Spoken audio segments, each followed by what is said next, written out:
Assalamualaikum warahmatullahi wabarakatuh. Perkenalkan, nama saya Zadul Fikri, NPM 2018 1450 1139. Saya dari kelas S6G. Sebelumnya yang terhormat Bapak Rendika selaku dosen metode penelitian izinkan saya untuk melakukan presentasi hari ini. Yang pertama yaitu latar belakang. Latar belakang pendidikan mempunyai peran penting untuk dapat menciptakan insan manusia yang cerdas, kompetitif, serta kreatif. Oleh karena itu, pembahasan dalam dunia pendidikan perlu dilakukan untuk mewujudkan pendidikan yang berkualitas.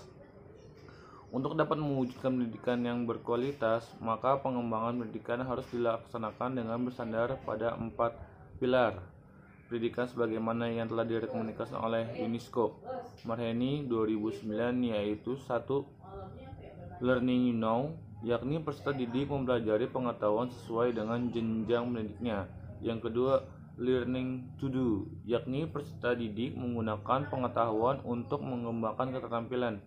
Yang ketiga, learning to be, yakni peserta didik belajar menggunakan pengetahuan diri, keterampilan untuk hidup. Dan yang keempat, learning to live together, yakni peserta didik belajar untuk menyadari bahwa adanya saling ketergantungan sehingga perlu adanya saling menghargai antara sesama manusia.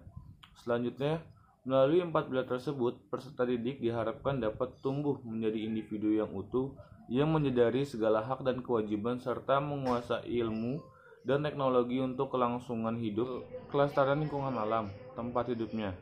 Menurut Dentas 2008, dengan demikian, keterampilan serta nilai-nilai dan sikap di mana proses pembelajaran tidak semata-mata mencerminkan pengetahuan, tetapi mencerminkan keempat pilar di atas sehingga terbentuk kompetensi. Selanjutnya ada identifikasi masalah. Yang pertama, minat belajar siswa kelas 10 pada mata pelajaran ekonomi masih rendah. Yang kedua, guru dalam menyampaikan materi pelajaran ekonomi masih kurang adanya variasi model pembelajaran. Yang ketiga, banyak siswa kelas 10 lebih asyik mengobrol dengan teman sebangku saat guru menjelaskan materi ekonomi.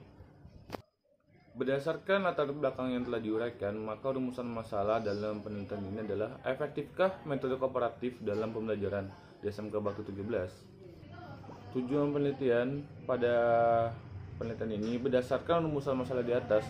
Tujuan penelitian ini adalah untuk mengetahui keefektifan metode kooperatif dalam pembelajaran di SMK Batu 17. Manfaatnya, hasil dari penelitian ini diharapkan memberikan manfaat kepada satu peneliti menambah wawasan dan pengalaman sehingga akan digunakan sebagai acuan dalam kegiatan selanjutnya. Yang kedua, siswa dapat mendapat pengalaman belajar ekonomi yang menyenangkan sekaligus dapat meningkatkan pemahaman dan hasil belajar ekonomi. Hakikat pembelajaran adalah proses interaksi peserta didik dengan pendidik dan sumber belajar pada suatu lingkungan belajar.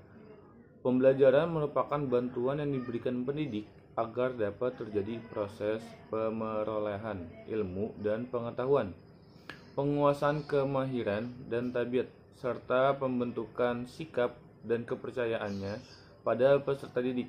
Dengan kata lain, pembelajaran adalah proses untuk membantu peserta didik agar dapat belajar dengan baik. Proses pembelajaran dialami sepanjang hayat seorang manusia serta dapat berlaku dimanapun dan kapanpun. Pengertian model pembelajaran. Inti dari sebuah model pembelajaran adalah pertahunan aktivitas guru dengan aktivitas siswa sebagai upaya yang dirancang secara cermat dengan menggunakan pola tertentu untuk mencapai tujuan pembelajaran. Dari sisi aktivitas belajar, model pembelajaran menggambarkan segenap upaya siswa pada setiap tahap pembelajaran sesuai dengan rencana yang sudah disusun oleh guru. Sedangkan dari sisi aktivitas pengajar, menggambarkan segenap upaya guru dalam merancang dan mengelola sejumlah komponen pembelajaran serta memfasilitasi sehingga terjadi kondisi belajar yang memudahkan siswa untuk mencapai tujuan. Model pembelajaran adalah salah satu perencanaan atau suatu pola yang digunakan sebagai pedoman dalam merencanakan pembelajaran di kelas atau pembelajaran dalam tutorial dan untuk menentukan perangkat-perangkat pembelajaran termasuk di dalamnya buku-buku, film, komputer, dan lain-lain menurut Trianto 2007. Menurut Nurwati, bahwa maksud dan model pembelajaran adalah kerangka konseptual yang melukiskan prosedur yang sistematis dalam mengorganisasi pengalaman belajar untuk mencapai tujuan belajar tertentu dan berfungsi sebagai pedoman bagi perancang pembelajaran dan para pengajar dalam merencanakan aktivitas belajar mengajar. Istilah model pembelajaran mempunyai makna yang lebih luas dari pada strategis, metode atau prosedur. Menurut Karidir dan Nur menyatakan bahwa model pembelajaran mempunyai 4 ciri khusus yang tidak dimiliki oleh strategi, metode atau prosedur. Ciri-ciri tersebut ialah: yang pertama, secara teoritis model pembelajaran dapat dikembangkan.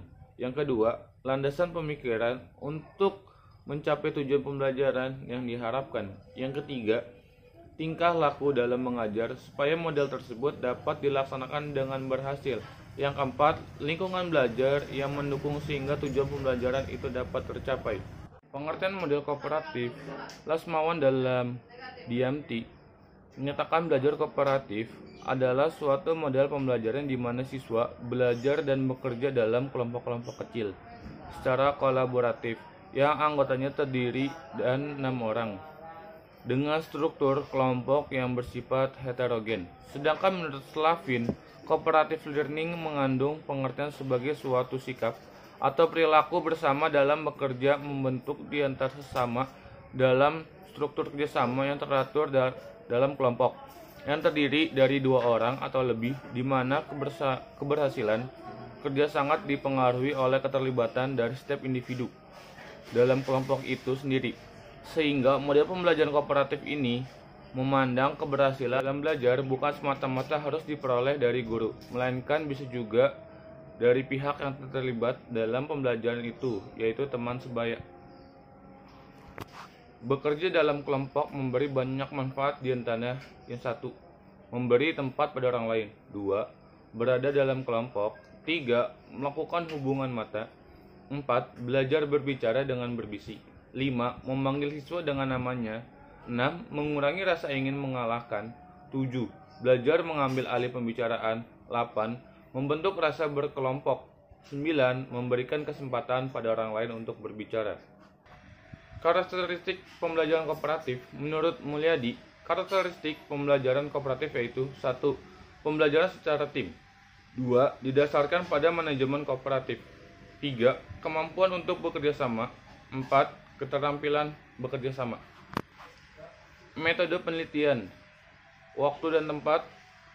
Penelitian ini dilaksanakan di SMK Bak 17 Jakarta yang berlokasi di Jalan Raya Timbul Jagakarsa, Jakarta Selatan. Penelitian ini dilakukan pada bulan Mei 2020 sampai bulan Juli 2020. 2, metode penelitian yang digunakan adalah penelitian kuantitatif dengan pendekatan deskriptif, yaitu suatu penelitian hubungan sebab akibat. Yang ketiga, metode pengumpulan data, yaitu menggunakan kuesioner atau angket. Selanjutnya ada populasi dan sampel. Yang pertama, populasi. Pada penelitian ini, populasi dari seluruh peserta didik di SMK Bak 17 Jakarta tahun ajaran 2019-2020, jumlah populasi tersebut 37 peserta didik dan terbagi menjadi 4 kelas. Sampelnya yaitu siswa kelas 10 yang belajar pelajaran ekonomi di SMK Bak 17.